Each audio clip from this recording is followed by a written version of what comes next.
آج سے کوئی 750 سال پہلے کی بات ہے۔ اٹلی میں ایک شخص رہا کرتا تھا جس کا نام تھا دانتے۔ دانتے کا نام شاید آپ نے پہلے کبھی بھی سن رکھا ہو، کیونکہ ہمارے پاکستان میں انگلش لٹریچر کی سٹڈیز کے دوران دانتے کے متعلق ضرور پڑھایا جاتا ہے۔ اس کو ہم انگلش میں ڈینٹے بھی کہتے ہیں، لیکن آج میں آپ کو دانتے کے حوالے سے ایک ایسا واقعہ سنانے والا ہوں کہ جو آپ نے شاید پہلے کبھی نہ سنا ہو، اور یقیناً یہ واقعہ آپ کو حیران کر دے گا۔ اٹلی بلوچستان سے بھی چھوٹا ایک یورپین ملک ہے کہ جہاں تقریباً 15 لاکھ پاکستانی بھی رہائش پذیر ہیں، لیکن جہاں پورے پاکستان میں ہر سال صرف 10 لاکھ ٹورسٹ آتے ہیں، وہاں صرف اٹلی میں ہی ہر سال 6 کروڑ سیاح گھومنے پھرنے کے لیے پہنچ جاتے ہیں۔ لیکن کیوں؟ اٹلی میں ایسی کیا خاص بات ہے؟ اگر آپ یہ سوال ان لوگوں سے پوچھیں تو ان کا جواب ہوگا کہ اٹلی کی تاریخ، اس کی خوبصورت عمارتیں، یہاں کی خوبصورت پینٹنگز اور آرٹ، یہ سب ہمیں بہت دلکش لگتا ہے، اور یہ بات سچ ہے کہ اٹلی کا کلچر پوری دنیا میں مشہور ہے۔ لیکن کیوں؟ کس نے اٹلی میں اتنی خوبصورت عمارتیں اور دلکش جگہیں بنائیں کہ جو ہر سال کروڑوں لوگوں کو اپنی طرف کھینچ رہی ہیں؟ کون تھا وہ جینیس کہ جس نے اٹلی کو دنیا بھر کے لوگوں کی ایک پسندیدہ ڈیسٹینیشن بنا دیا؟ اور یہاں سے شروع ہوتا ہے ہمارا اصل واقعہ۔ 16ویں صدی کے اٹلی کی بات ہے کہ فلورنس شہر میں ایک تحریک شروع ہوئی جسے دنیا رینیسانس کے نام سے جانتی ہے۔ آپ نے شاید اس کا اردو نام بھی سن رکھا ہو، یورپ کی نشاط ثانیہ، یعنی وہ تاریخ کہ جس میں یورپ والوں نے نئے نئے علوم ڈھونڈے، خوبصورت عمارتیں بنائیں، انتہائی خوبصورت پینٹنگ ڈیزائن کی، کہ جن میں سے کچھ پینٹنگز کے نام تو آپ نے یقیناً سن رکھے ہوں گے، مثلاً مونالیزا یا پھر کریشن آف ایڈم وغیرہ۔ لیکن کون تھا اس تحریک کے پیچھے کہ جس نے یورپ کو ڈارک ایجز سے نکال کر رینیسانس کے دور میں داخل کر دیا؟ آپ کو رینیسانس کی سب سے بڑی ایجاد کا پتہ ہے، پرنٹنگ پریس۔ آپ جانتے ہیں کہ پرنٹنگ پریس میں چھپنے والی سب سے پہلی کتاب کون سی ہے؟ وہ کتاب تھی گوٹنبرگ بائبل، جو اپنے چھاپے جانے کے بعد دھڑا دھڑ یورپ کی گلیوں میں بٹنے لگی، اور جس کی وجہ سے کرسچینٹی آج یورپ کا سب سے بڑا مذہب بن چکی ہے۔ اب آپ کو اندازہ ہوا کہ رینیسانس نے دنیا کو کس طرح بدلا ہے، اور رینیسانس کے پیچھے اس تحریک کو ٹریگر کرنے والے شخص کا نام تھا ڈانٹے الیگھیری، 13ویں صدی میں پیدا ہونے والا ایک اٹالین رائٹر۔ دانتے سے پہلے اٹلی کے لٹریچر کی زبان تھی لاطینی، جبکہ عام عوام تو اٹالین بولا کرتی تھی۔ اس کا مطلب یہ ہوا کہ تاریخ، فلسفی اور مذہب پر لکھی گئی ہر چیز صرف اور صرف ایک خاص طبقے تک ہی محدود ہو کر رہ گئی تھی، یعنی کہ وہ طبقہ جو لاطینی لکھنا اور پڑھنا جانتا تھا، یعنی اٹلی کی صرف اور صرف ایلیٹ کلاس، اور وہ لوگ عام عوام کے ساتھ اپنے ان علوم کو شیئر نہیں کیا کرتے تھے۔ لیکن دانتے اٹالین کے کافی سارے لہجوں سے واقف تھا، لہٰذا اس نے عام لوگوں میں بولے جانے والے اٹالین کے تمام لہجوں کو اکٹھا کیا اور بالکل سادہ سی اٹالین زبان میں اپنی ماسٹر پیس نظم لکھی، دی ڈیوائن کامیڈی۔ اس نظم کے سوا 14,000 لائنز میں دانتے نے جو سادہ اٹالین زبان استعمال کی تھی، وہ زبان آج تک اٹلی میں بولی جا رہی ہے، اور اسی لیے آج بھی اٹالین کو لینگویج دی ڈینٹے کہا جاتا ہے، یعنی دانتے کی زبان۔ اور دانتے کو آج بھی اٹلی کے لوگ il sommo poeta کہتے ہیں، یعنی ایک سپریم رائٹر۔ دانتے کی ڈیوائن کامیڈی نے عام آدمی اور ایلیٹ کلاس کے درمیان زبان کے اس بیریئر کو توڑ دیا تھا۔ فلورنس کے دوسرے لوگ بھی سوچنے سمجھنے پر مجبور ہو گئے کہ زندگی محض کھانے پینے اور سونے جاگنے کا ہی نام نہیں ہے، اور یوں دانتے پورے یورپ میں پڑھا جانے والا واحد رائٹر بن گیا۔ واحد اس لیے کیونکہ دانتے کا سٹائل کاپی نہیں ہو سکتا تھا، کوئی اور رائٹر دانتے کی طرح لکھ نہیں سکتا تھا۔ لیکن آخر ایسا کیا تھا کہ جس نے یورپین لوگوں کے سوچنے کا انداز ہی بدل دیا؟ انفیکٹ میں اور آپ تو کامیڈی کسی مزاحیہ سی بات کو کہتے ہیں، لیکن نہیں، ڈیوائن کامیڈی میں کچھ بھی مزاحیہ نہیں تھا، بلکہ ہوتا یہ تھا کہ 13ویں صدی کے یورپ میں ہر وہ کہانی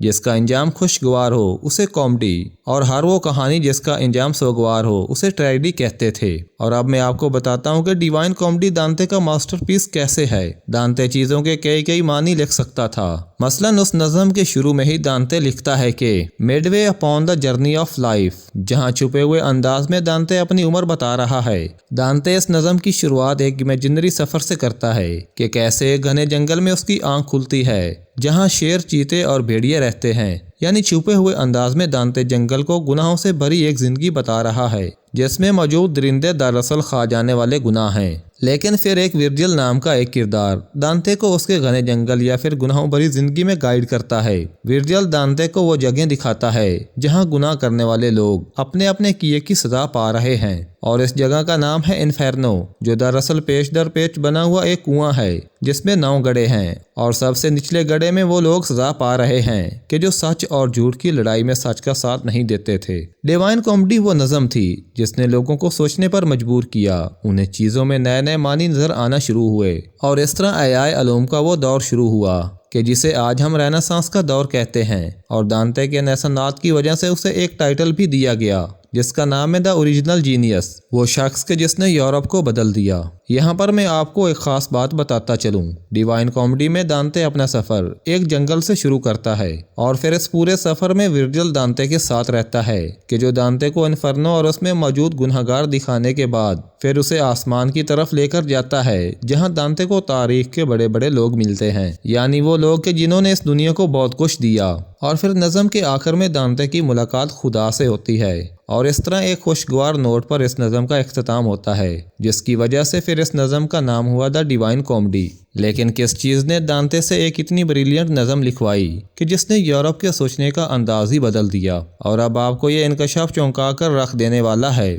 یاد رہے کہ میں نے بتایا تھا کہ دانتے سے پہلے کا تمام لٹریچر صرف لاطینی میں ہی پبلش ہوا کرتا تھا، اور ایک کتاب بھی لاطینی زبان میں ٹرانسلیٹ ہوئی تھی جس کا نام تھا لیبر سکیلے میکومیٹی، یعنی محمد صلی اللہ علیہ وآلہ وسلم کا آسمانی سفر، واقعہ معراج کے جس میں ایک فرشتہ جبرائیل محمد صلی اللہ علیہ وآلہ وسلم کو زمین سے لے کر آسمانوں کی طرف لے کر جاتے ہیں، جہاں وہ انہیں جنت اور پھر جہنم دکھاتے ہیں، اور اس میں موجود گناہ گاروں کو بھی۔ ایک ایسا سفر کہ جس میں محمد صلی اللہ علیہ وآلہ وسلم ہر آسمان میں ایک بزرگ نبی سے ملتے ہیں، وہ لوگ کہ جنہوں نے اس دنیا کو بہت کچھ دیا، اور پھر جبرائیل علیہ السلام محمد صلی اللہ علیہ وسلم کو لے کر سدرۃ المنتہا تک جاتے ہیں کہ جس سے آگے پھر دا ریئلم آف گاڈ ہے، یورپ کی نشاط ثانیہ، وہ تاریخ کہ جس نے لوگوں کو سوچنے پر مجبور کیا، وہ تحریک جس نے یورپ کو یورپ بنا دیا۔ لوگ کہتے ہیں کہ اس کے پیچھے دانتے ہے، نہیں، دانتے کے ماسٹر پیس کے پیچھے بھی انسپیریشن ہمارے آخری نبی ہیں، ہمارے نبی صلی اللہ علیہ وآلہ وسلم کی حدیث معراج ہے۔ آپ اس بات کا مطلب جانتے ہیں؟ اس کا مطلب یہ ہوا کہ دانتے دا اوریجنل جینیس نہیں ہے، بلکہ اس سب کے پیچھے دا اوریجنل جینیس ہمارے نبی صلی اللہ علیہ وآلہ وسلم ہیں۔ یورپ غلط تھا۔